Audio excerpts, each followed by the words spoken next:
Hello, I'm Archie Luxury and welcome to the program. And today I'd like to talk about Mercedes-Benzes.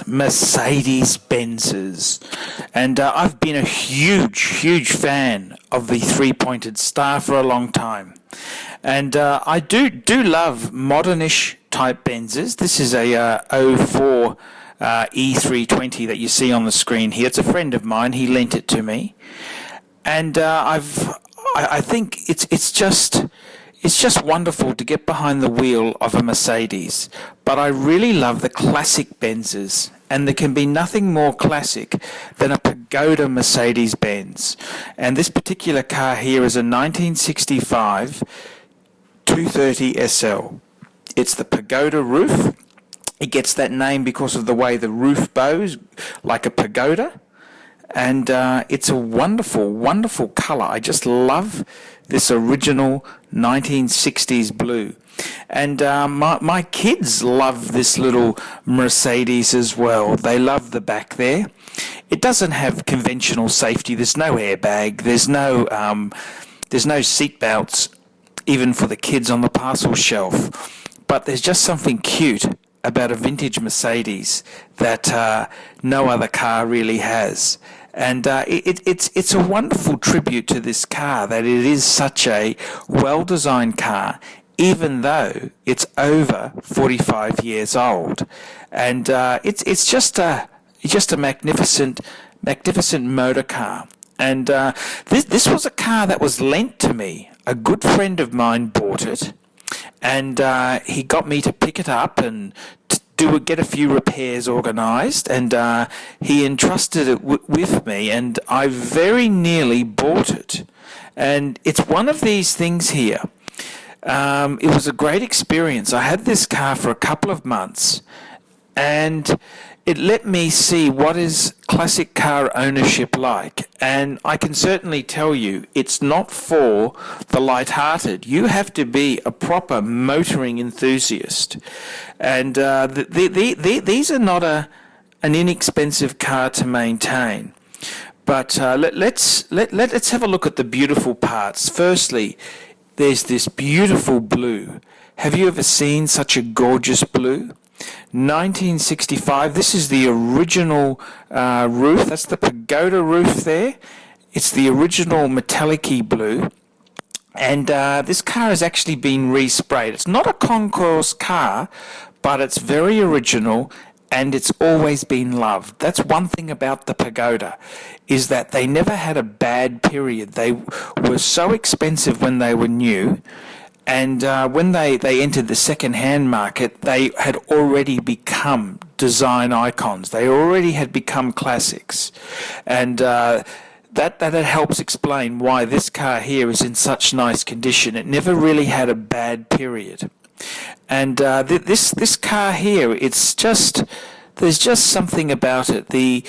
It's just got a look and a charm to it. It's a very contemporary design, even though it is over 45 years old. And one thing I really do love about this car is that colour with the cream interior. And it's often hard, what is the ideal? In the Pagodas, well, the 280 SLs are the pick of the litter. But this is a 1965, it's a 230 SL, it's in the lovely colour. It's an Australian-delivered, Australian-compliance car, logbook, dealer stamps, everything with it. So you sort of got to forgive, it not being the 280, but it's a very usable classic, and it's something that I'm really loved. Look at that paint. It's even though it's a respray, it's just, there's no bubbles. It's looking really nice. And I had a lot of pleasure in polishing it and caring for this car. And it's one of these things here. It's a once-in-a-lifetime chance. And I got a few little repairs. There was a little section at the back which had come off, fixed a few trim parts up, got the car completely waxed, polished, cleaned, valeted. And I did a lot of the polishing work myself. Just something to be said for having one of these vintage type cars, a classic car, and caring for it. And it was a great feeling. I really, really loved it. The car itself, I could have had it for about 45 grand. And the guy said to me he'd take my Patek Calatrava as a down payment, and I could get a small loan for the rest, and a considerable loan for the rest. But it's one of these things. I've only got one garage, so you really need to have two garages, and you need to not have this as a daily get-to-work car. This is a car to enjoy and savour. Now, I've got a few videos of me starting the car and also driving it. So without further ado, let's have a look and let's enjoy the experience of getting it kicked over, and let's go for a drive in it. What I'm going to do today is I'm going to start this car from scratch to show you how it ticks over. Being a classic car, you need to be very gentle with this type of vehicle. So let's take this car we'll start her up, just so you can see what needs to be done. So firstly, we'll put the key in. We'll just pump the gas 3 times. Make sure the car is in park, handbrake on. Okay, let's turn her over, foot on the brake. Give her a bit of gas. Okay, she's stalled. Just give her a starter up again.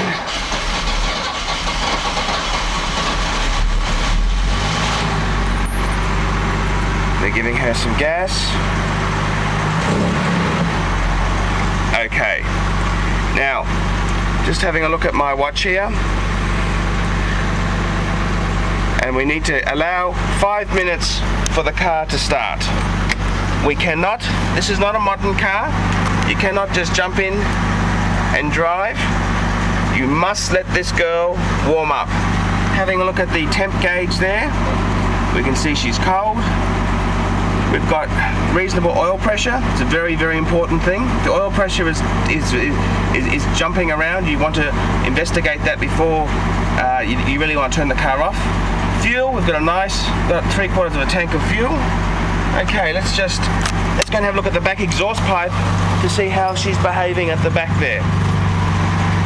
So, very important when you've got the car purring over like this, the handbrake must be on, it must be in park, must not have any kids running around here at the moment, because very easily they could accidentally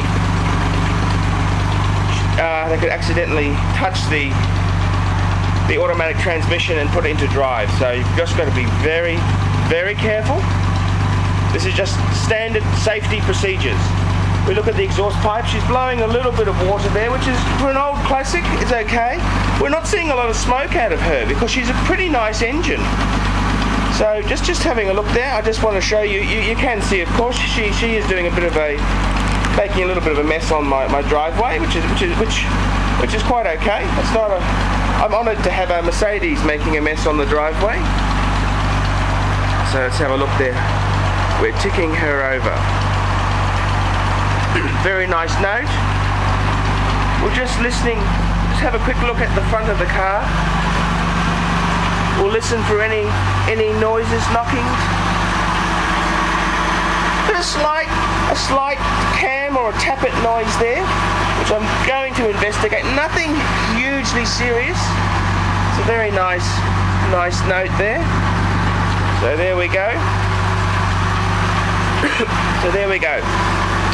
That is starting the car up. I'm going to stop this video now, and I'll resume another one when I'm driving off. So thanks very much. This is a Mercedes 230 SL Pagoda tick over. Thank you.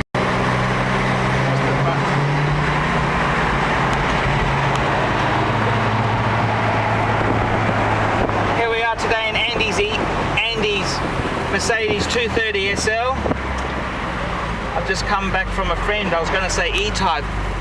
He had an E-Type 3.8 Jaguar many years ago. We've just been comparing the Mercedes to the Jaguar, and we're just going now to pick up the rego slip for the car. So we're just going through Red Hill now, and we're doing a bit of filming just to see what it's like to drive this car with the top off.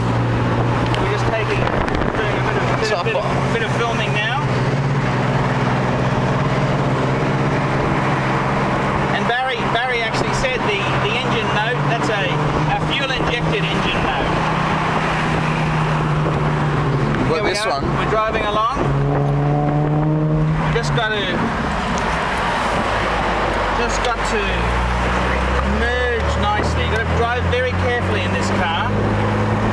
Unfortunately, some people in this car don't give you time to get the speed up, because it's not a modern car. It's a vintage car, and it takes a little bit of time to get the speed up.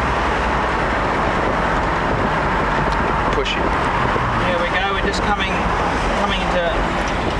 the city soon. Beautiful. Take a close up of the Patek if you don't mind there too. No, not too close, because it doesn't autofocus.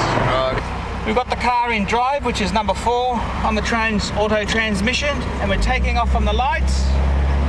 And here we go. We're just a leisurely takeoff. We don't want to ever push this engine. We want to be very generous to the motor. Never want to push an old motor. So we've got a beautiful roar of the Mercedes 6 coming through. It's a fuel injected 6. It's coming through. We're just driving through nicely. So we see the lights are green, we just slow down just in case they change, and we accelerate out. Here we go, just very nicely. The brakes in this car are not as good as a modern car, even though they are disc brakes. They're not as nice as a modern car. I don't believe they're ventilated. So it's not quite as good. It is a 45-year-old car, so we want to be very kind to this car here. We don't want to be harsh or abrupt or rude to it. There we go, we've got another dickhead who's just trying to prove his Fangio. Here we go, we're driving along. And it's sad to look back on this video here and no, I actually brokered a deal and sold the car for $55,000, but I earned myself about $3,000 in commission. But I really do miss this beautiful old girl, and if you're out there, please understand I'll always love you.